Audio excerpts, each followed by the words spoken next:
Hey guys, so today I really thought about this, and this is what I really want to do, is talk about how you can use poetry in history, when teaching history at least. And I do a lot of cross-curriculum, meaning I cross into other areas, may it be English with poems, or readings itself, or science, where we explore how diseases are spread, or even mathematics, calculating how far you'd have to create your cannon to throw a marshmallow so far. So it's a lot of fun to do cross-curriculum. But I'm going to talk about several different poems. The first one being Hurry for the Light Artillery, which is written for the Confederate side of the American Civil War.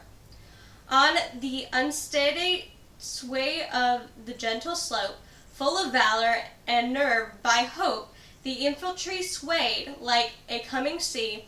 Why linger the light artillery? Attention front. Whirls that parrot like child's toys, the horse strain to the rushing noise. To the right and left, so fast and free, they carry the light artillery. Drive on. The gunners cry with a tug and jerk. The limbs fly, and we bend to our work. Like handspring in the implant out, we load for the word, and it comes out with a shout. Load! The foes pour on their billowing lines. Can nothing check their body designs? With yells and oaths of friendless glee, they come rushing for the light artillery. Commence firing! Hurry, hurry! Our bulldog barks, and the enemy's lines is a glorious mark. Hundreds fall like grain on the lee, mowed down by the light artillery. Fire and load are the only cries. Thunder rolled to the vaulted skies. Ah, they falter, they halt, they flee from the hail of the light artillery. Cease fire! The battle is over, the victory's won, ere the dew is dry by the sun, while the shouting burst out like full voices see. Hurry for the light artillery. Hurry for the light artillery. So this poem itself is describing a scene from a Confederate soldier's point of view. During the Civil War, he's a part of the light artillery. He's describing what was going on in that battle, how they were reloading and firing, and the only thing they heard was load and fire. And they were so focused on mowing down their enemies. So that's a really neat poem. But coming from something from the northern side, another poem that I want to share is by Walt Whitman. And if you've never read Walt Whitman, I highly suggest you do. I love his poetry. And the poem I'm going to read today is very famous because of the movie Dead Poets Society. If you have not seen that movie, go see it. It is called O Captain, My Captain. O Captain, my Captain, our field for trip is done. The ship has weathered every rack, the prize we sought is won. The port is near, the bell I hear, the people all exalted, while followed eyes the steady keel, the vessel grim and daring. But oh heart, heart, heart, oh bleeding drops of red, where on the deck my captain lies, fallen cold and dead. O Captain, my Captain, rise up and hear the bells rising up. For you the flag is flung, for you the bulge trails, for your bonnet and ribbons wreath, for your shores a crowding, for you they call the swaying masses, their eager faces turned. Here, Captain, dear father, this arm beneath your head, it is some dream that on this deck you fallen cold and dead. My captain does not answer, his lips pale and still. My father does not feel my arm, he has no pulse nor will. The ship is anchored safe and sound, the voyage closed and done. From fearful trips, victory ship, come with the objects won. Exalt, O shoreline, and ring, O bells, but I with mournful tread walk the deck, my captain lies, fallen cold and dead. Now this is, again, My Captain by Walt Whitman. Now this poem is actually written about Abraham Lincoln's assassination.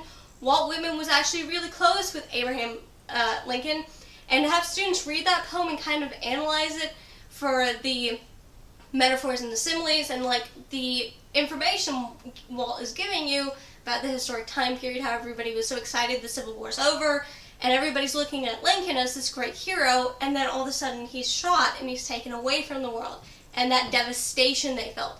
So that's a pretty important poem. Now the next one, this is kind of a funny and ironic poem. When I teach this one, I always ask the students, is the poet being serious or is it a satirical poem? This one actually is satirical. It is called The White Man's Burden by Rudyard Kipling. Here it goes. This is a famous poem, by the way, about the Spanish-American War and the takeover of the Philippines, so this is an American's view on imperialists. Take up the white man's burden, send forth ye best breed, go bind your sons to exile to serve your captain's need, to wait in heavy harness on flutched forks and wild, you newly caught sullen people, half devil and half child. Take up the white man's burden, in patience to abide, to veil the threats of terror, and check the show of pride, by opening speech and simply, and 100 time made plain, to seek another's profit, to work another's gain. Take up the white man's burden, the savage war of peace, fill full mouth of famine, and bid the sick cease. And when your goal is near, the end others sought, watch softly and heavenly fall. Bring all your hopes to naught. Take up the white man's burden, no tawdry rule of king, but toil of serf and sweeper, and tale of common things. The poor ye shall not enter, the road ye shall not tread. Go mark them with your living, and mark them with your dead. Take up the white man's burden, and reap his old reward. The blaming of ye's bitters, the hate those ye guard, the hostile cries ye humor, us towards the light. Why brought he us from bondage, our loving Egyptian night? Take up the white man's burden. You dare not stoop to less, nor call loudly on freedom to cloak your weariness. By all ye cry or whisper, by all ye leave or do, silent sullen people shall weigh your gods and you. Take up the white man's burden, have done with children's days, the light perfumed Laura, the essay ungrinding pace. Come on to search your manhood through the thankless years. Cold edge, dear brought wisdom and judgment of your peers. So here he's pretty much saying, this is imperialism, we're taking over countries. It's wrong, it's a satire, especially when he refers to the people they're taking over as half devil, half child, like making it like, hi puppy, making it kind of like they're not human. Not sure if you can hear the rain. I'm going to pause it. Okay, so I'm back. It started raining and I had my door open, as you see. I have a guest, Puffy. Apparently she didn't want to sit outside while it was raining. I don't blame her, being a cat. She don't like water. So, let's continue on our poetry experience. Seltzer water, it's amazing. So the next poem is Dulce and Decorum Est, which I've read before in my argument, should students have to take history? Now, let me read it again. And by the way, this is by Wilfred Owens, who witnessed the first gas attack in the first, no, is it first Battle of Ypres or second? It was either the first or second Battle of Ypres. I can't remember which because I kind of confused those two battles. Bent double like old beggars under sacks, knocking knees, coughing like hags, we cursed through the sludge till on haunting flares we turned our backs and torched distant rest began to trudge. Men marched asleep, many had lost their boots, but limp on bloodshed, all went lame, all blind. Drunk with fatigue, deaf even to the hoots of outstripped 5 nines that dropped behind. Gas! Gas! Quickly, boys! And ecstatic a fumbling, fitting the clumsy helmets just in time. But someone was still yelling, out and stumbling, and floundering like a man in fire or lime. Dim through the misty panes and the thick green light, as under a green sea I saw him drown. In my dreams before my helpless sight, he plunged at me, guttering, choking, drowning. If in some smothering dream you could too pace behind the wagon that we flung him in, and watch the white of his eyes wither in his face, his hanging face like deviled sick sin, if you could hear at every jolt the blood come gargling forth from froth-corrupted lungs, obscene as cancer, bitter as cud, of vile, incurable sores on innocent tongues, my friend, you would not tell with such high zealous to children adorned for some desperate glory, the old lie, dulce in decorum est pro pressio amor. Now, dulce in decorum est pro pressio amor means it's honorable to die for one's country. And Wilfred Owens, he's a Canadian doctor. He sees the first gas attack. He sees the horror of wars.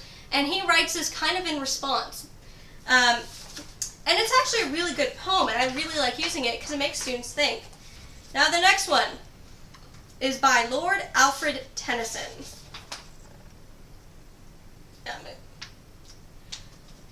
I'm throwing that one out.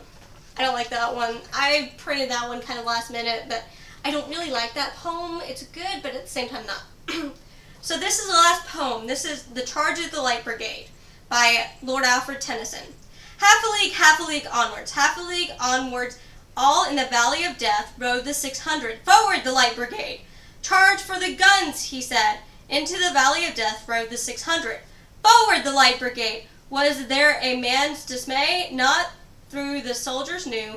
Someone had blundered. They're not to make reply. They're not to reason why. They're but to do and die. In the valley of death rode the 600s. Cannons to the right of them, cannons to the left, cannons to the front of them, volleyed and thundered. Storms at which shots and shells boldly they rode as well. Into the jaws of death, into the mouth of hell, rode the 600.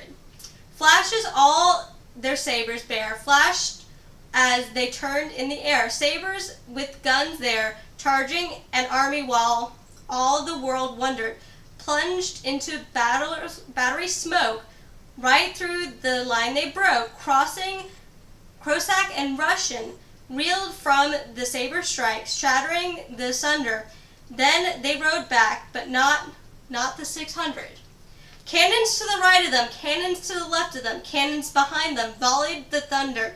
Storms with shot and shell, while horses and heroes fell.